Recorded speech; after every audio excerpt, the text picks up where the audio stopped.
I'm on a mission to capture one of the most beautiful birds in the UK. And no, it's not your mum.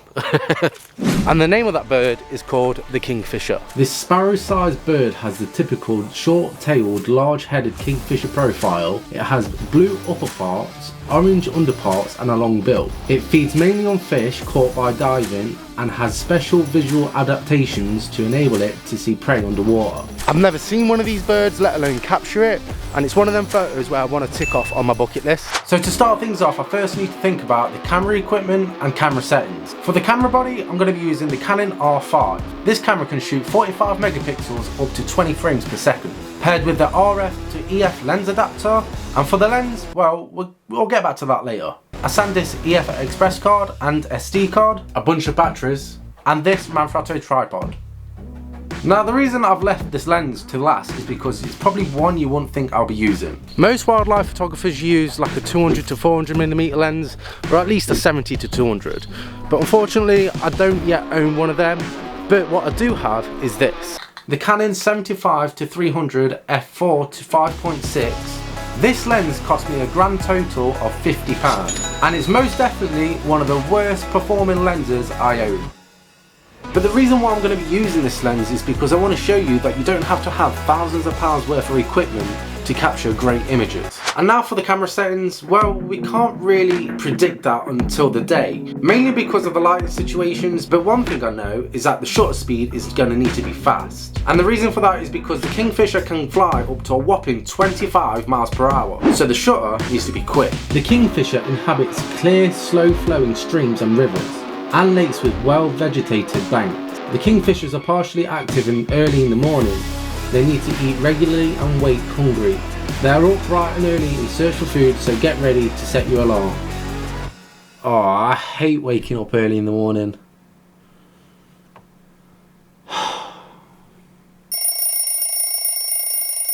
And with that being said, a fair few people has actually told me they've spotted a kingfisher here at Ulverston Castle.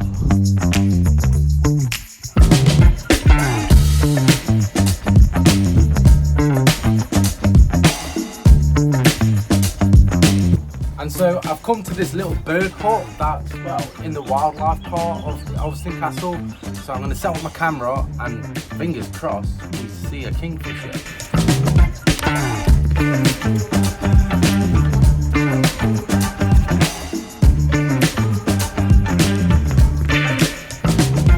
And for the camera settings, I'm running on 1/4000 for the shutter speed, f5.6, and the ISO at 2000. And the reason why I've pointed it at that twig hovering just above the water is because it's known that the kingfisher likes to go onto these perches and basically hunt for food. So I'm going to wait here for a while, see if I spot anything. If not, I do have a trick up my sleeve.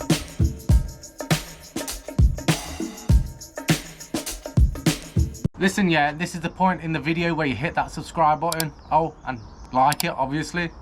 Safe.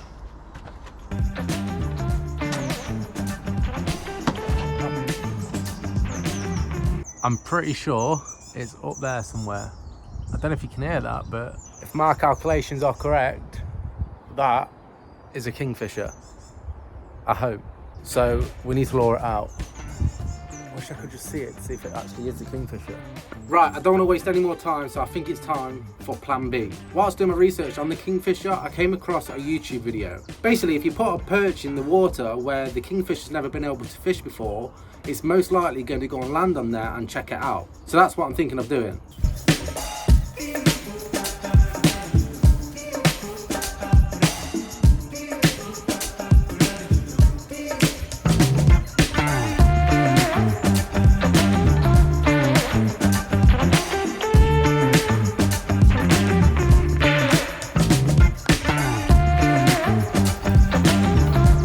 And I'm hoping that should do it. The guy that I watch basically swears by that method, so fingers crossed it works. There's so many different bird noises going off. It's like all of them are talking to each other, but there is no sign of a kingfisher just yet. And after waiting a few more hours, I did finally spot something. Yo, this isn't a kingfisher. I'm pretty sure. Where has it gone? There you go. There's a heron. I think that's what it's called. Unfortunately, it wasn't a kingfisher, but I was pretty gassed that we saw a heron. And for those that are wondering, yes, I did get a picture.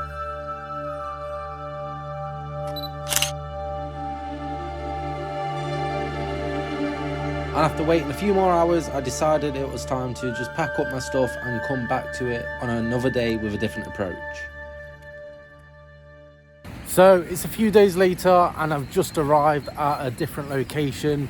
In fact, I've been recommended by one of my mates who comes here, as he comes here to fish, and he said that he's seen a kingfisher a few times now.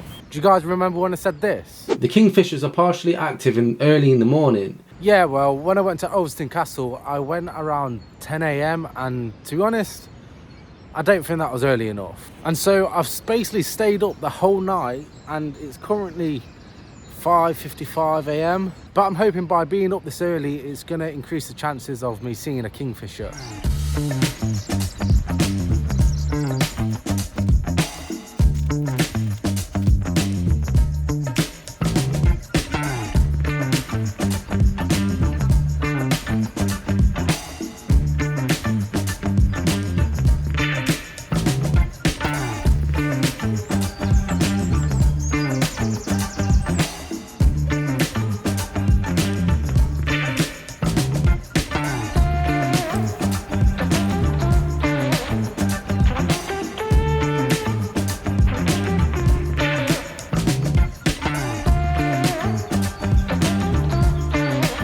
I suppose all that's left to do now is sit here and wait. But I tell you what, this place stinks of wild garlic.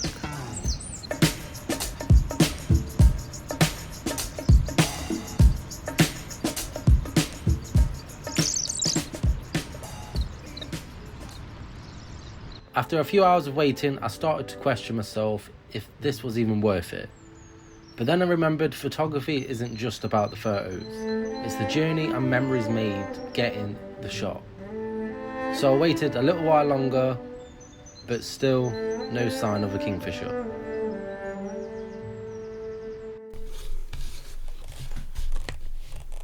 Well, it has been a fair few months since that last clip, and no, I didn't give up. You see, a few days after that last clip, I ended up finding another reservoir that was closer to my home. And so I decided to go and check it out. And it turns out it is the perfect, and I mean perfect, spot for kingfishers to live. And as I went exploring around the reservoir, I ended up bumping into a bunch of locals that basically said there's definitely kingfishers here because they see them almost every day. That was until they ended up telling me that the kingfishers are actually nesting at the minute.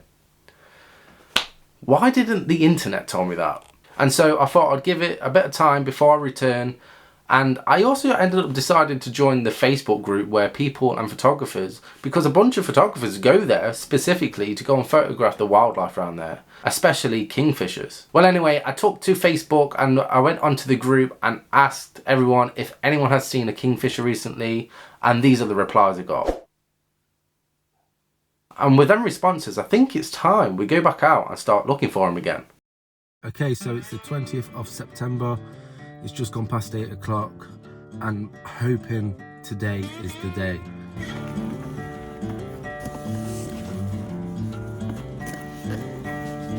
So I think the plan is to basically walk down the canal where the kingfisher gets spotted. I have got my tripod with me just in case I do want to set up at a certain place, but I think I'm gonna like run without a tripod and hopefully I'll see it fly by. See what I mean about it being like the perfect spot? So many branches for it to land on. It's almost been an hour since I've been here. I've been walking up and down to see if I can see anything. I've not seen anything just yet. And that's bringing the motivation levels down, man. I'm so tired. I'm thinking, is this even worth it anymore? I've been at it for so long. How long can I carry on? And I've not spotted nothing. No way. So I've just been talking to a couple of guys and they said, have you been to the other part across the road? And I was like, no. Didn't know there was another part of the canal. No wonder I've not been seeing it. It literally, everyone that's been telling me it's on this side of the bloody reservoir of the canal, It literally could be here, where everyone's seen it.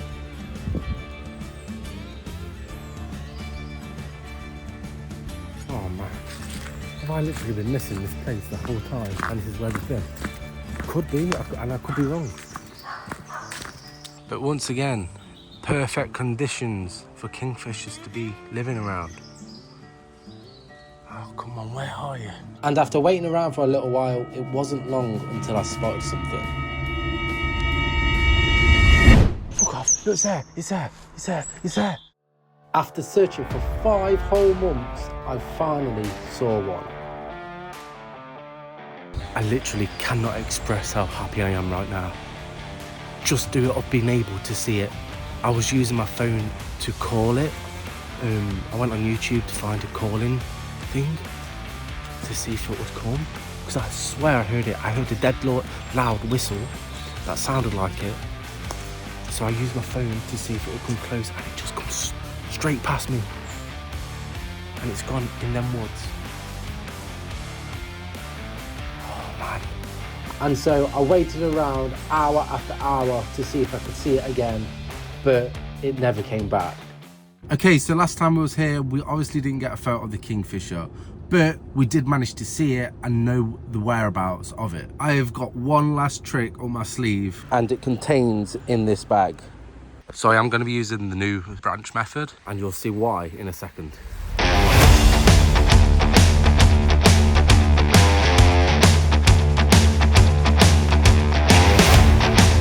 Big upside for this, because all of this is handmade.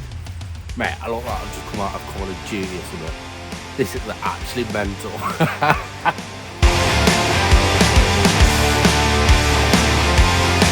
I tell you what, if this don't work, I honestly don't know what will.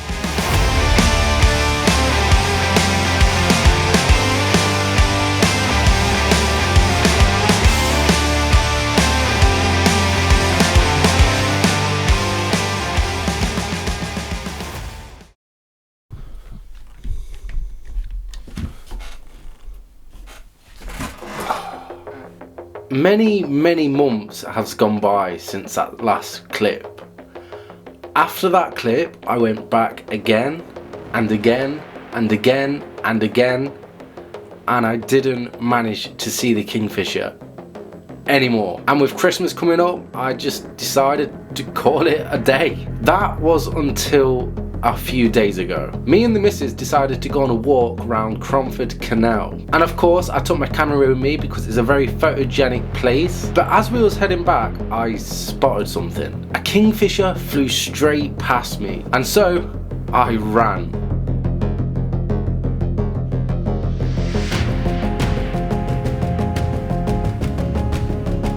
Luckily, I had the right lens on me, and the kingfisher ended up perching up on a branch. After 9 months of searching, hours of waiting, I finally got it. Did we do it? Oh, wait. I think we've done it.